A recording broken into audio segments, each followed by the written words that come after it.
नमस्कार, आप देख रहे हैं पूछता है इंडिया और मैं हूं आपके साथ आशीष सिन्हा। जम्मू कश्मीर में इस समय अनुच्छेद 370 का मुद्दा फिर से गर्म है। इस बार इसे बहाल करने के लिए हंगामा चल रहा है। इसके साथ ही 35A की वापसी कराने में यहां की क्षेत्रीय पार्टियां लगी हुई हैं। नेशनल कॉन्फ्रेंस की अगुवाई वाली सरकार ने इससे जुड़ा एक प्रस्ताव जम्मू कश्मीर की विधानसभा में बुधवार को न केवल रखा बल्कि इसे पास भी करा लिया। हालांकि इसमें उसने केंद्र से राज्य के चुने हुए प्रतिनिधियों से बातचीत की बात कही है, लेकिन आज यानी गुरुवार को पीडीपी ने भी एक प्रस्ताव पेश किया जिसमें इन दोनों अनुच्छेद को वापस लाने की बात कही गई है।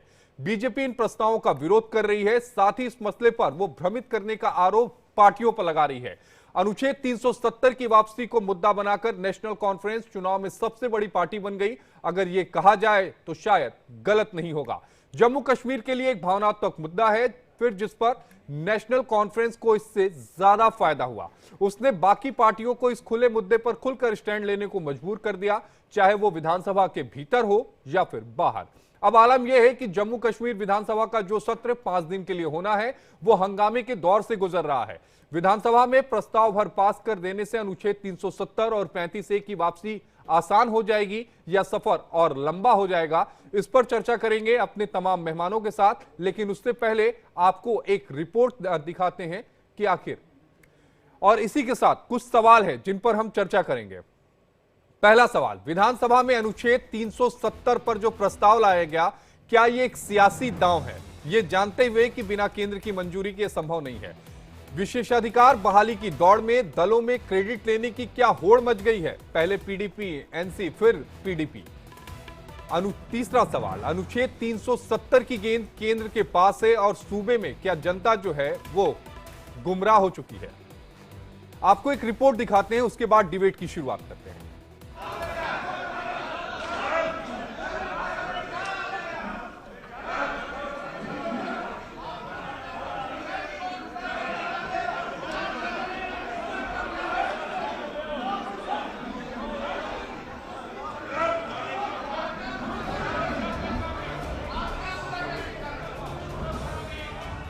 जम्मू कश्मीर विधानसभा में हंगामे और हाथापाई की तस्वीर अनुच्छेद 370 की नियति है, जिसे हटाने पर भी कुछ इसी तरह हंगामा बरपा और अब वापसी के लिए बरप रहा है।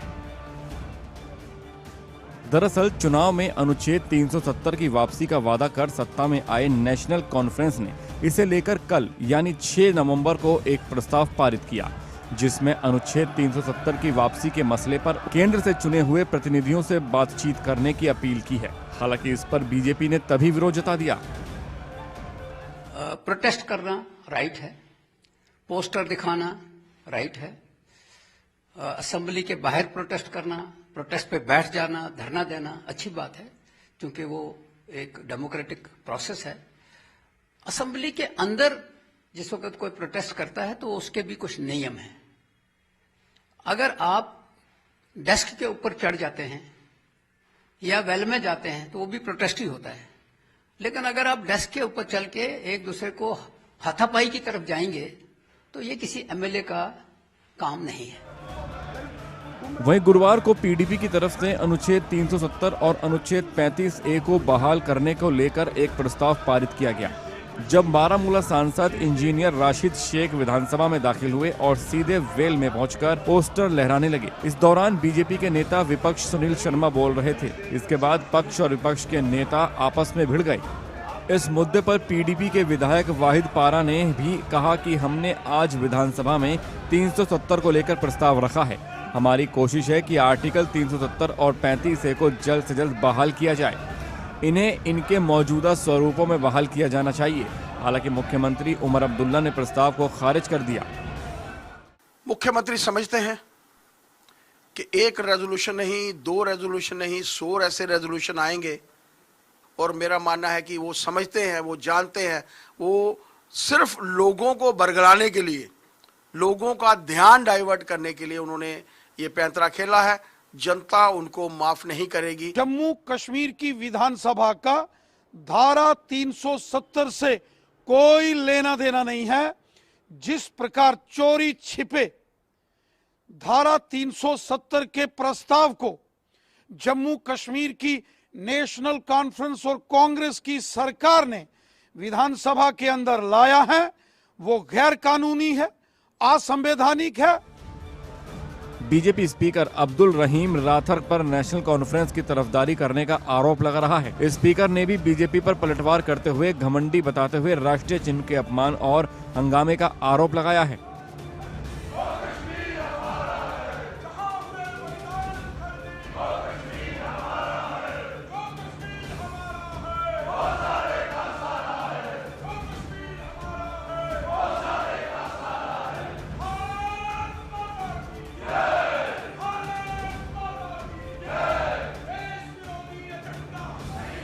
बहरहाल 5 दिनों के बुलाए गए इस सत्र में 2 दिन से लगातार हंगामा ही हो रहा है।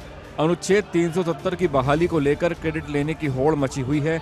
नेशनल कॉन्फ्रेंस से अलग अब राज्य की दूसरी पार्टियां भी इसमें पीछे नहीं रहना चाहती, जिसकी वजह से विधानसभा हंगामे की भेंट चढ़ चुकी है। Bureau report, India daily.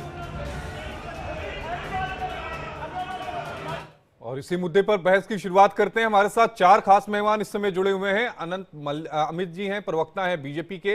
Amit Raina जी हैं, राजनीतिक विश्लेषक हैं। सुजादा बशीर जी हैं, प्रवक्ता है डेमोक्रेटिक प्रोग्रेसिव की। और इसके अलावा हमारे साथ विनीत जिंदल जी हैं, एडवोकेट हैं सुप्रीम कोर्ट के। सबसे पहले विनीत जी, मैं आपके पास आना चाहूंगा। जो प्रस्ताव जम्मू कश्मीर के विधानसभा में पास किया गया एनसी की तरफ से, जिसमें यह कहा गया कि ये 370 और 35A को लेकर बातचीत की जाए, केंद्र के प्रतिनिधियों से मुलाकात की जाए, इसकी कानूनी जो मान्यता है, वैधता है, वो क्या है? क्या केंद्र बात करने के लिए यहां पर मैंडेटरी है या फिर ऑप्शनल है? कोई ऐसी बाध्यता नहीं है। असेंबली का राइट है, वहां के जो भी नुमाइंदे हैं जो चुन के आए हैं वो कोई रेजोल्यूशन पास करके, कोई प्रस्ताव पास करके केंद्र के पास भेज सकते हैं। लेकिन ऐसी कोई कंपल्शन नहीं है कि केंद्र उस बारे में क्या बात करना चाहता है, नहीं करना चाहता है, उस पर प्रोसेस है। ये रेजोल्यूशन जो भी पास किया गया है इसको पहले एलजी के पास भेजा जाएगा, जो प्रोसेस के हिसाब से, क्योंकि अब यूनियन टेरिटरी है और वहां से किस तरीके से इस प्रोसेस को एलजी अपनी जो कहीं हम नोट देते हैं उसके हिसाब से प्रोसेस से आगे जाएगा। बाकी देखिए, लोकतांत्रिक देश है हमारा। अगर कोई सरकार के नुमाइंदे या कोई सरकार ऐसा चाहती है राज्य की किसी की बात करना चाहे तो वो जाके, दरवाजे खुले हैं, अपना जाके वो बात कर सकते हैं। लेकिन प्रोसेस की अगर हम बात करें तो कोई बाध्यता नहीं है कि कंपल्शन है सेंट्रल गवर्नमेंट के ऊपर कि वो धारा 370 के रीइंस्टेशन को लेकर राज्य की सरकार ने जो रेजोल्यूशन पास किया उसके ऊपर कोई बात करे या उसके ऊपर कोई जो रिप्लाई है वो सबमिट करे। विनीत जी, लेकिन एक सवाल ये भी उठता है कि अनुच्छेद 370 को पार्लियामेंट ने हटाया, 35A को वहां से रद्द किया गया, जिस पर सुप्रीम कोर्ट की संवैधानिक पीठ ने मुहर भी लगाई। अब सवाल ये उठता है कि विधानसभा में इस तरह के प्रस्ताव को क्या पारित कर क्या केंद्र पर दबाव बनाने की राजनीति की जा रही है? क्योंकि वही केंद्र में इस समय सरकार है बीजेपी की, जो 370 और 35A को कभी भी जम्मू कश्मीर में लागू नहीं करने जाएगी। देखिए आशीष जी, मुझे लगता है पूरा मामला राजनीतिक है और इस 370 के रजिस्ट्रेशन से कोई लेना देना नहीं है। उसका कारण मैं बताता हूँ। ये पूरा मामला पहले ही सर्वोच्च न्यायालय के समक्ष जा चुका है और जम्मू कश्मीर की जितनी बड़ी पार्टियां हैं, चाहे वो पीडीपी हो, चाहे उमर अब्दुल्ला खुद हो, और बहुत से लोग सर्वोच्च न्यायालय के समक्ष रहे थे जिन्होंने जो उनके जो भी जो आर्गुमेंट्स थे वो वहां रखे थे।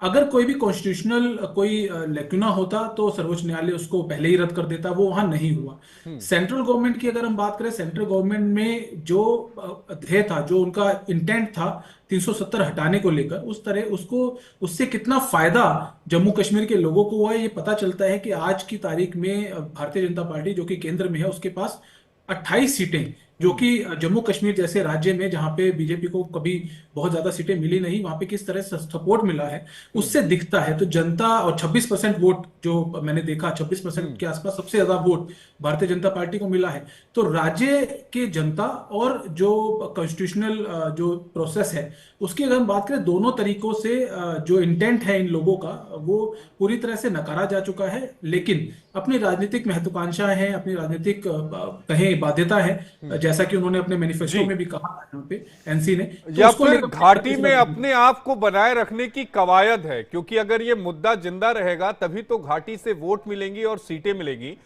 अनंत, अमित जी, सीधा सवाल आपसे कि आज सदन में जो हुआ, जो तस्वीर पूरी दुनिया ने देखी, वो शर्मसार करने वाली है, इसमें कोई दो राय नहीं है। बात रखने का सदन में एक तरीका होता है, लेकिन ये हाथापाई तक नौबत कहां पहुंच गई और स्पीकर को यहां तक कहना पड़ गया कि ये सदन है, मछली बाजार नहीं है। देखिए आशीष जी, आज जो जम्मू कश्मीर के विधानसभा में जो घटना घटी है वो लोकतंत्र को शर्मसार करने वाली घटना है और इसकी जितनी भी निंदा की जाए वो कम है। भारतीय जनता पार्टी जम्मू कश्मीर की आज की घटना की निंदा करती है और साथ ही जम्मू कश्मीर के आवाम को और वहां की स्थानीय सरकार को हम ये बताना चाहते हैं कि जिस तरीके से धारा 370 और 35 से हटा, तो लोकसभा और राज्यसभा में हटने के बाद वहां की कई नेताओं के द्वारा सुप्रीम कोर्ट जाते हैं और सुप्रीम कोर्ट में भी खारिज कर दिया जाता है। यानी कि तीनों शीर्ष जो संवैधानिक